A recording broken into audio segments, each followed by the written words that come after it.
Thanks for joining us this morning on Good Day State Line.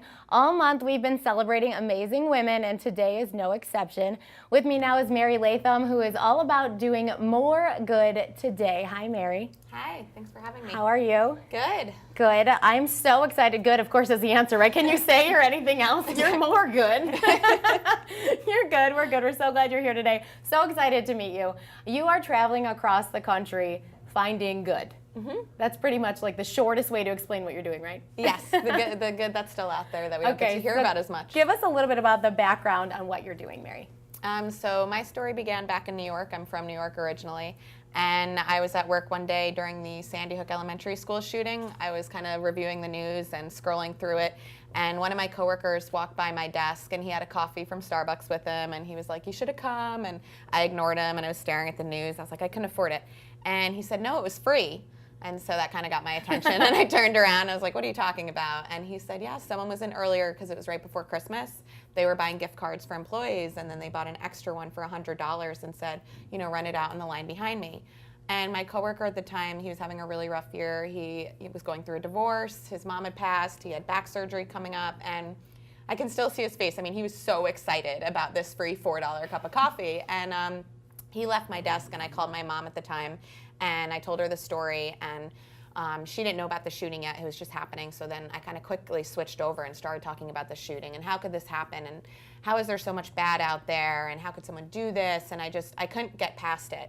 And I had to babysit that night for a 6-year-old, and I was like, I'm going to be crying on this girl. Like, I don't know how I'm going to do it. And my mom quickly, said, "Mary, you got to focus on that coffee story. There's always going to be tragedies and horrible things that will inevitably happen in our lives, but there'll always be more good out there if you look for it." And so she was battling cancer at the time and passed away a few weeks after that conversation. So I kind of took that wisdom from her and tried to carry it out and packed up her old Subaru and started driving around the country to highlight it.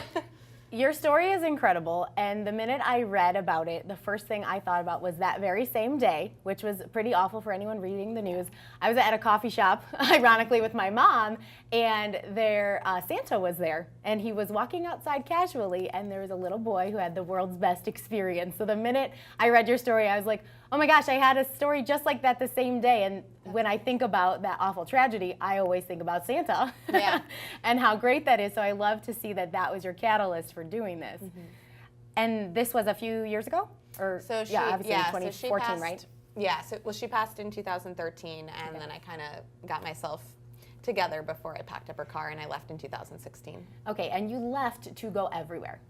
Yeah, so it had started as a little project she actually knew about 2 weeks before she had passed away, where I would just collect these stories and ask people to send them in. They would email me little stories of someone doing acts of kindness for them, and I would highlight them. And then it kind of started dying off, and I thought, it was discouraging. I was upset. No one's sending in stories. I was depressed. I was going through all this stuff, and I thought, well, I'm just going to go out there and I'm going to look for them then, and I'll find them. And so that's when I kind of packed up her car, and I decided to collect them and put them in a book for hospital waiting rooms, because I had spent so much time there with her. And I was very fortunate. I had a big family. My parents had been married a long time, and there were people in there that were divorced and fighting over their daughter that was dying. There was a man in there alone, and it was just such a hopeless place, and I just thought, wouldn't it be nice if they had something to give them a little hope when they're sitting in these rooms? No matter what they're going through, someone's passing away, they're going through treatments. I think we could all use a little hope.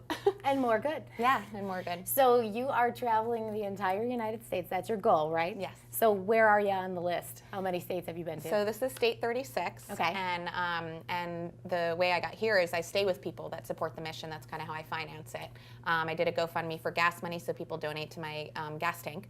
And then I ask people to host me if they will, and so people will always reach out from different ways, like something like this if they reach out, or they know someone in the next state, like Iowa or Minnesota's coming up, or I connect to someone and then they know someone somewhere else, and it's just kind of all these random connections. So Kelly reached out to me. Like Kelly's here.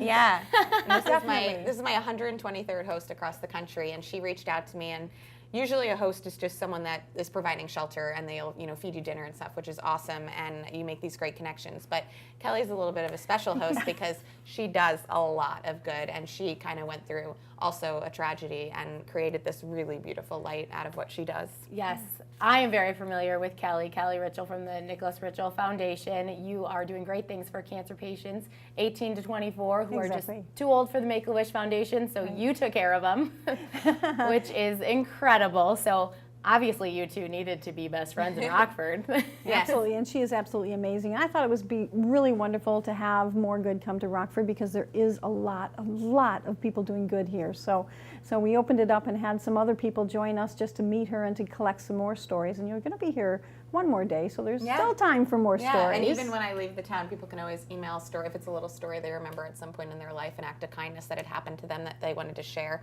they can email those stories in also.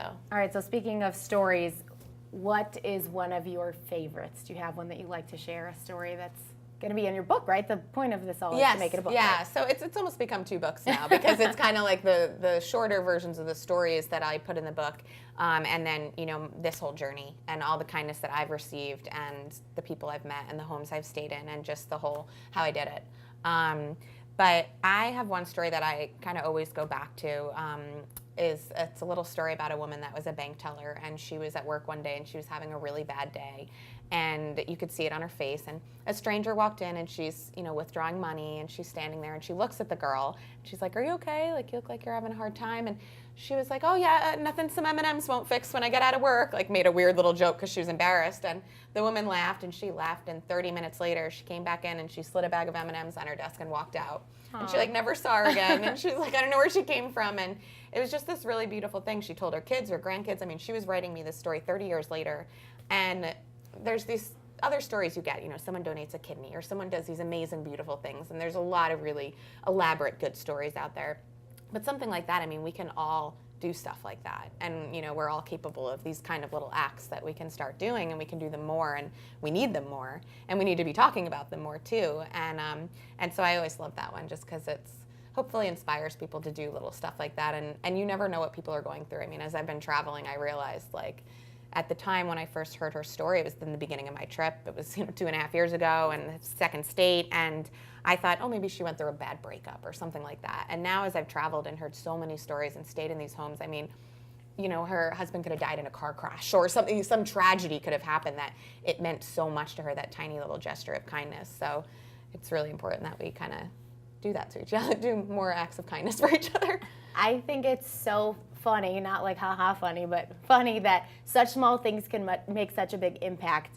Because when you're saying this story, I keep thinking about, I used to wait tables, and this guy who gave me $20 on 11, and I remember he had a sushi roll and a Diet Coke, and I was like, that was so nice of him. He didn't have to do that. Yeah. But that's those kind of things, and that was 8 years ago. But Yeah. those are the things that stay with you, Yeah. and that bring, you know, happiness to people when they need it. Yes, and we have to keep remembering those things. Like, that's a cool thing too. When you get places, sometimes people are like, "Well, I don't know of any acts of kindness that I've done, and I don't know if anyone's done anything for me." But they start thinking about it, and 3 or 4 days in, then they're like, you kind of are going down this memory lane of your life and looking around your community, who is doing good, and now you're learning about the people doing good in your community, and you're kind of reflecting back on your life and thinking of the good stuff. So it's kind of a nice thing to have people be able to do and see and just focus more on the good, which... Absolutely. So clearly we all need more good now. So Mary, where can we keep up with you?